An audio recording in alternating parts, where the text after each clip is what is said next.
Salah satu media Vietnam kembali menjadi perbincangan panas setelah melayangkan sindiran tajam soal perkembangan sepak bola Indonesia. Media Vietnam bernama So Haven, secara khusus menyindir kebijakan naturalisasi yang gencar dilakukan Timnas Indonesia.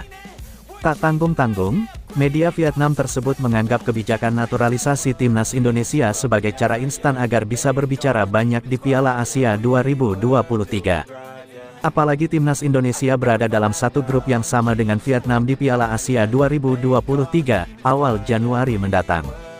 Alhasil dengan dalih agar bisa mengalahkan Vietnam yang selama ini sulit dikalahkan, Timnas Indonesia menempuh jalur instan dengan cara naturalisasi. Berikut kata-kata media Vietnam yang kurang mengenakan. Bisakah Indonesia menggunakan 11 pemain naturalisasi dari Eropa untuk menghadapi Vietnam di Piala Asia? Tulis So Haven dalam judul artikelnya. Sejumlah pemain naturalisasi saat ini telah resmi menjadi bagian warga negara Indonesia dan bisa bermain untuk timnas negara tersebut. Antara lain Elkan Bagot, Jordi Amat, Sain Patinama dan Sandy Walsh, tambahnya. Judul bernada sindiran dari salah satu media Vietnam itu pun akhirnya menjadi perbincangan panas para pecinta sepak bola tanah air. Hal ini dikarenakan sindiran yang diberikan media Vietnam terkesan terlalu provokatif tanpa dasar terhadap kebijakan Timnas Indonesia. Jika ditelisik, ada perbedaan mencolok yang mewarnai kebijakan naturalisasi era sekarang dengan zaman dulu. Kebijakan naturalisasi saat ini lebih condong ke proyek masa depan sepak bola Indonesia. Tak hanya itu saja, program naturalisasi juga diarahkan kepada pemain diaspora yang memiliki darah keturunan, bukan pemain asing murni.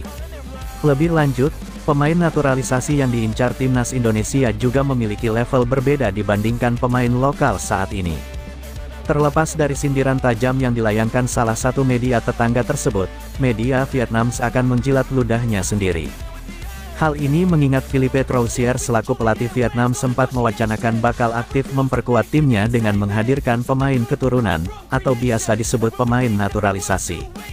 Wacana tersebut ingin direalisasikan Troussier untuk makin memperkuat kekuatan timnas Vietnam pada tahun-tahun mendatang.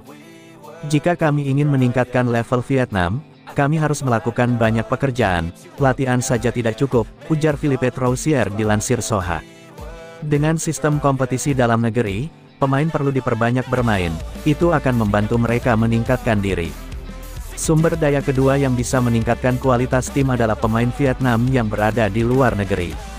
Di Afrika misalnya, mereka memanfaatkan sumber daya dari pemain asal Afrika yang bermain di Eropa. Saya juga meminta staf pelatih membuat daftar sekitar 20-30 pemain keturunan Vietnam yang bermain di seluruh dunia.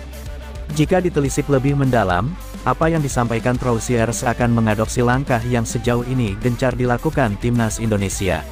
Alhasil media Vietnam seakan menjilat ludahnya sendiri lantaran ternyata pelatihnya juga tertarik menggunakan pemain naturalisasi.